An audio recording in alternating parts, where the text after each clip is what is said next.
karena udah kelamaan diikat ke dalam tubuhnya. Genderuwo kan punya nafsu juga sama manusia ya. Dengar-dengar begitu kan.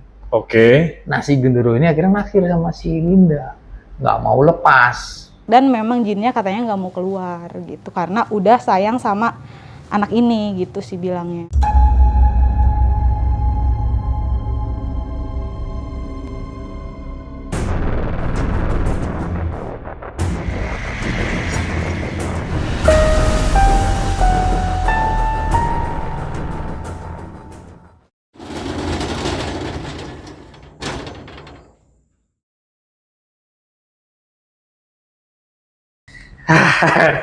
Aman celana.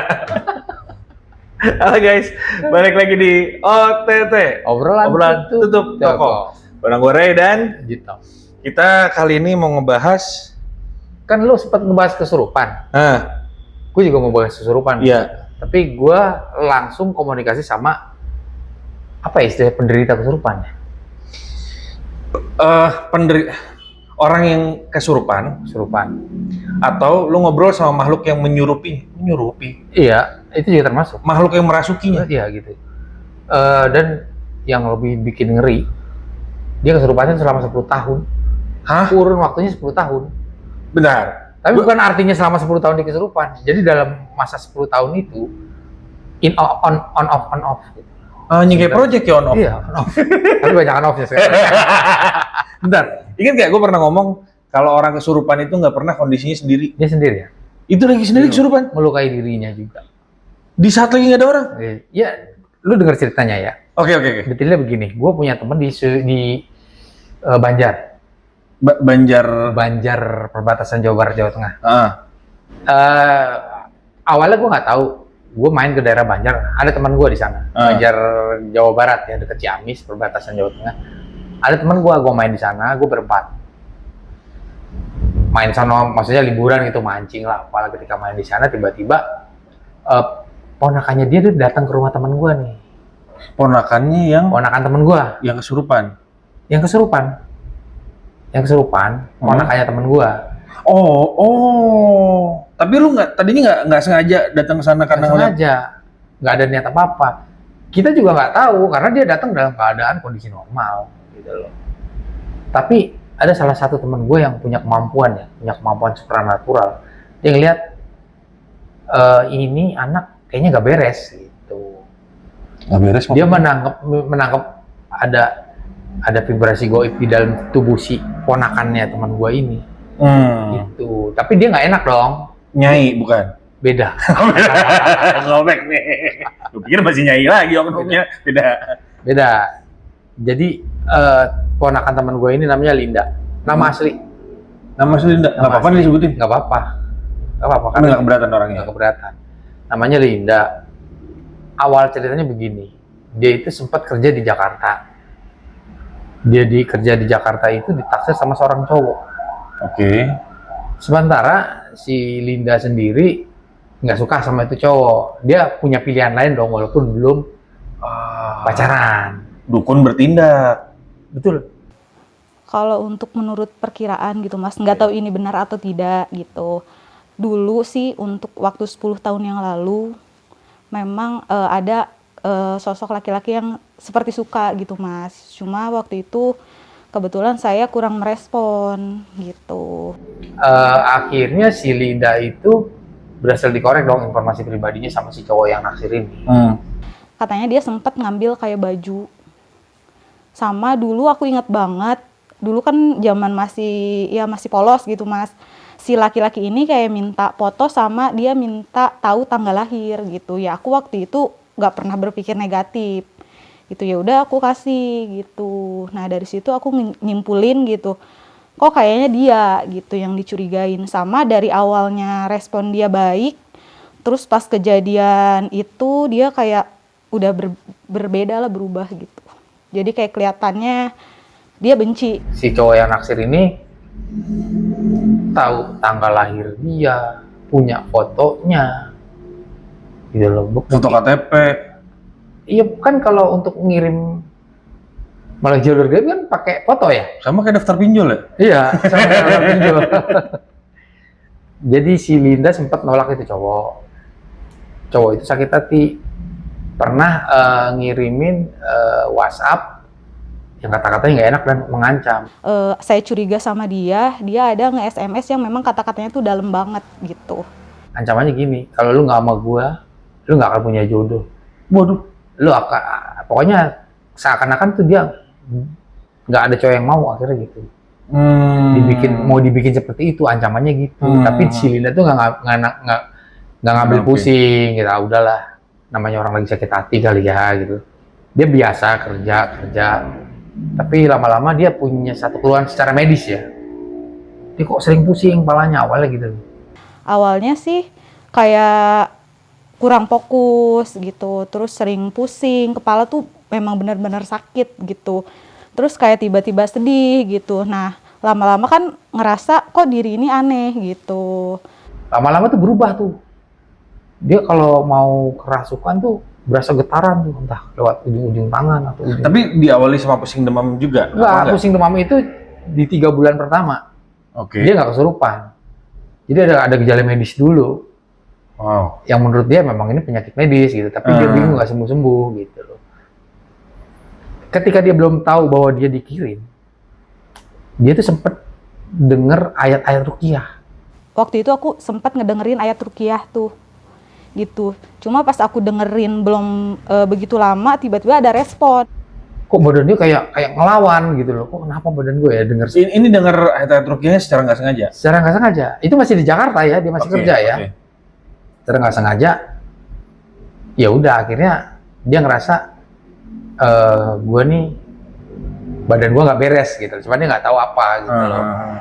Sampai akhirnya tingkat kesurupannya tuh makin parah. Dia nyokap diri sendiri, gitu. Dia teriak-teriak, kadang-kadang marah-marah, kadang-kadang jadi kayak anak kecil, gitu. Berubah-ubah. Jadi menurut pengakuan dia ketika ditanya, ketika dia kesurupan kan ditanya sama orang yang sadar, itu ada 10 makhluk yang ganti-gantian ngisi dia. Waduh, gitu. Jadi dia berubah-ubah karakter. komprehensif ya? Iya, makanya sesuka-sukanya itu makhluk gitu. Karena kondisinya makin parah, akhirnya dia kembali ke kampungnya.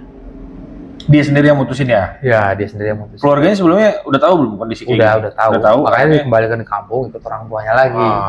Nah, itu selama 10 tahun tuh kondisinya seperti itu. Gitu. Jadi menurut dia ya, dia dikirimnya itu makhluknya itu genderuwo. Genderuwo itu yang diiketin ke dalam tubuhnya dia. Gitu loh. Karena udah kelamaan diikat ke dalam tubuhnya, genderuwo kan punya nafsu juga sama manusia ya. Dengar-dengar begitu kan. Oke. Nah, si genderuwo ini akhirnya naksir sama si Linda. Nggak mau lepas. Dan memang jinnya katanya nggak mau keluar gitu. Karena udah sayang sama anak ini gitu sih bilangnya. Oh. Gitu. Jadi ya udah selama 10 tahun dia kalau di rumah tuh kadang-kadang nari sendiri. Loh, sebentar. Ini yang ngerasukin dia tuh tadi kan lo bilang ada 10 sosok. Ada 10 sosok. Jenisnya semua genderuwo sama. Beda-beda. Oh, jadi semuanya tapi yang dikirim yang dikirim sama si pelaku pengirim itu katanya si genderuwo yang diikat ke dalam tubuhnya dia. Oke, jadi dia udah mengalami beberapa kali kesurupan dengan gaya yang beda-beda ya. Kadang-kadang lari, kadang-kadang jadi ular. Jadi ular tuh di lantai gitu sampai dia ngerusak fisik. Gitu loh. Kadang-kadang nyekek diri, kadang-kadang kita ngeliatnya kayak orang punya kelainan mental, padahal enggak, tapi tiba-tiba dia sadar gitu. Paling kayak nyekik diri sendiri aja gitu. Ya nari segala macam sih. Kayak ular, pokoknya macam-macam gitu. Jadi kayak kesannya tuh kayak nggak satu makhluk di dalam tubuh gitu. Nggak dia apa-apain sadar sendiri? Nggak dia apa-apain sadar. Akhirnya dia diruqyah. Diruqyah itu menurut dia sih badannya enteng. Enteng terus kayak lepas. Tapi nggak bertahan lama, itu cuma 2 minggu. Waduh. Setelah 2 minggu kembali lagi gitu loh. Dan udah menurut dia udah lebih dari 10 kali diruqyah. Ya akan kayak gitu lagi. Kayaknya kalau kita ngebacain atau kita ngepraktekin ruqyah reguler ke dia lumayan ya. Jadi pelanggan reguler soalnya 2 minggu sekali. Iya. pakai kuota. Pakai kuota. Itu sih. Iya, akhirnya dia itu kan tadi lu bilang nggak ada orang kesurupan sendiri, dia di dalam rumah. Ketika nggak ada orang tuanya ya kesurupan. Gue sih sempat agak mikir, ya nih sorry gue potong dikit ya, agak kecenderungan ada bipolar nggak sih? Enggak, sama sekali enggak. Dia ke psikiater udah? Belum. Oke. Tapi ntar gue ceritain endingnya. Nah, dia tuh sering melukai dirinya sendiri. Nah, ketika dia normal ya dia bergaul sama masyarakat biasa, bersosialisasi. Dia ke pasar, tapi nggak mengenal tempat. Dimanapun, kalau itu kambuh dia ngerasakan, dia saking seringnya kesurupan dia sensitif. Oh, gue mau kesurupan nih. Kita sering kesurupan kan kadang kita lebih peka gitu Mas. Jadi kayak bagian tubuh tuh kayak bergetar gitu, kayak ada yang mau masuk gitu. Jadi aku tuh lebih peka aja gitu. oh dia jadi tahu gitu, Jadi tahu. ngasih tahu orang sekitarnya. Jadi kayaknya ada getaran gitu. Dia buru-buru cari tempat yang menurut dia aman lah kalau dia kesurupan gitu. Jangan sampai orang banyak tahu gitu. Tapi ya nggak mungkin. Akhirnya warga setempat tuh ada beberapa yang tahu bahwa kondisi Linda sakit secara secara magis ya, secara spiritual, iya, secara spiritual gitu. Dan akhirnya cuma bisa maklumin aja gitu. Jadi setiap disembuhin, sembuh sebentar, setiap diruqyah sembuh sebentar, balik lagi. Sampai cara-cara yang mesti lewat dukun pun tadinya mau ditempuh. Tapi menurut keluarganya ketika permintaannya itu menurut mereka melanggar syariat Islam gitu. Akhirnya nggak kayak mesti pakai kurban lah. Ya, mereka ayam kemari lah. Ya, mereka nggak mau gitu loh. Ngapain kita harus nurutin permintaan makhluk halus, iya. Makhluk halus itu, makhluk goib itu jangan. Kalau emang kita mau ngelawan ya harus dilawan. Itu prinsip keluarganya. Tapi secara syariat gitu. Syariat itu. Gue sendiri pada saat kesana si Linda bilang, aduh mas, gue mau masukkan deh. Jadi lu nyaksiin ya? Gue nyaksiin, gue ngobrol sama Lindanya. Sama Lindanya ketika berubah, gue juga ngobrol. Perubahan yang saat gue ngobrol tuh dia cuma dari intonasi sama gestur tubuh. Dia jadi anak kecil. Nah, penasaran nih gue. Begitu ngeliat gue tuh dia malu-malu gitu, kayak ngumpet-ngumpet gitu. Gue tanya, siapa gitu, dia malu-malu. Itu ketika pertama gue berinteraksi dengan makhluk yang dalam Linda. Dan yang kedua, dua kalinya gue kan masih ada di sana. Dia kerasukan lagi. Itu makhluknya agak kasar. Agak nggak punya etika gitu loh sama kita. Itu diapain? Diusir. Gue bilang, gue yang mau ngusir lu, kenapa lu jadi ngusir gue? Gitu. Jadi kita teman-teman ngeroyokin si Linda, tapi verbal. Oke. Verbal. Mungkin dipukulin. Enggak, terus si makhluk itu ngaku bahwa si Linda tuh mau dijadiin istri. Gitu. Sama si genderuwonya. Si makhluk itu, ya jadi lu mau gimana pun, gue nggak akan lepas Linda. Dan menurut pengakuan teman gue yang punya kemampuan supranatural, wah emang ini diikatnya kuat, nggak semua orang bisa nyopot. Ada yang bilang katanya ini udah terlalu lama gitu, jadi udah kayak udah mendarah daging lah, susah gitu. Sempet juga sih secara diruqyah gitu, kurang lebih udah 10 kalian lah gitu. Gitu. Jadi artinya harus dikelabuhi. Karena kan mereka mengirim itu kan berarti mengelabui si Linda ya. Ya kita harus bares dengan cara mengelabui si makhluk itu. Caranya? Jadi ada kesepakatan dulu antara teman gua dengan keluarga Linda. Saya punya cara untuk coba bantu Linda sembuh dari gangguan goib gitu. Pihak keluarga gimana kira-kira mengizinkan enggak? Karena kan ada satu ritual mungkin yang bisa jadi nggak etis ya atau apa ya, tapi gue nggak tahu. Gue karena pada saat prosesnya gue nggak ngeliat ada itu di kamar gitu.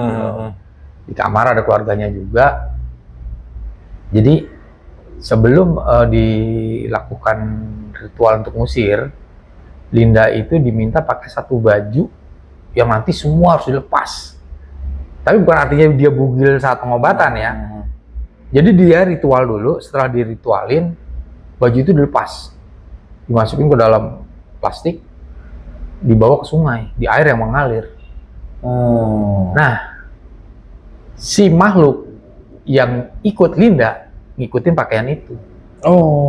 Jadi bau keringetnya, bau badannya ada di situ semua. Bau parfum yang biasa dipakai ada di situ semua. Itu dibuang. Nah, si makhluk itu ikut. Jadi semakin jauh airnya mengalir, semakin jauh juga si makhluk itu pergi gitu loh. Jadi proses penyembuhannya gitu. Jadi si makhluk itu ditipu untuk ikut bajunya si Linda. Dan yang gua dengar kabar terakhir ya sekarang Linda udah balik lagi ke Jakarta, udah kerja lagi, udah normal lagi. Tadinya pada saat proses pengobatan itu pun dia nggak yakin karena udah beberapa kali pengobatan 1-2 minggu kambuh lagi, 1-2 pesimis lah ya karena udah ini mungkin udah tahap dia keberapa dia udah pernah coba untuk melepasin diri dari makhluk halus itu kan. Betul, dan si teman gue tuh omnya ya, dia sempat telepon, kita disuruh main sana lagi, diundang untuk diajak makan-makan sama keluarganya sebagai tanda terima kasih gitu. Karena teman gue ini sempat dikasih duit nggak mau, nolak, nggak. Emang dia niatnya mau nolongin, mau nolong, gitu. Ya jadi alhamdulillah sekarang si Linda itu udah sehat, udah kembali kerja. Nanti gue ada cuplikan wawancara sama Linda, boleh gue insert. Iya, ntar kita tayangin nih di sini. Jadi dengan si Lindanya langsung ada di situ pengakuan dia, apa yang dia rasakan pertama, proses dia sampai jadi kayak orang gila, terus jadi kayak apa ya, kayak orang idiot, sampai yang gue bilang itu tadi di rumah gak ada siapa-siapa dia kesurupan. Kalau lu bilang orang kesurupan nyari perhatian, ya memang. Dan menurut lu nggak mungkin sendiri, tapi ini sendiri. Dia tuh jadi ular di lantai.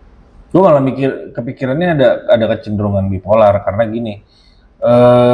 Kebetulan kan karyawan gue ada yang ini ya jurusan psikologi. Terus dia juga otomatis mempelajari kan perilaku manusia gitu. Dan penyakit bipolar itu emang nyata, bukan bikinan. Memang benar-benar ada. Ilmiah. Berarti kan dia punya beberapa kepribadian, sampai ada yang filmnya kan, apa namanya? Gue lupa nama filmnya. Beberapa kepribadian punya yang ganti-gantian masuk. Nah, versi si temannya karyawan gue ini, itu dia kepribadiannya 2, yang asli sama yang satunya. Nah, yang satunya ini selalu muncul apabila dia ngerasa gelisah, ngerasa terancam. Dan yang satunya ini, kepribadian yang satunya kasar. Sampai pernah ada kejadian pahanya sendiri itu disobek pakai cutter. Mencederai dirinya sendiri. Mencederai dirinya sendiri. Itu sampai yang namanya cutter masuk ke paha kan. Oh, itu levelnya udah tinggi tuh. Iya, makanya sakit itu udah sampai dijahit gitu. Makanya gue bilang, lu masih mau berteman sama orang kayak begitu? Ya karena kita sayang sama dia. Ya kasihan, justru kalau nggak kita temenin, siapa lagi yang mau nolongin orang kayak gitu?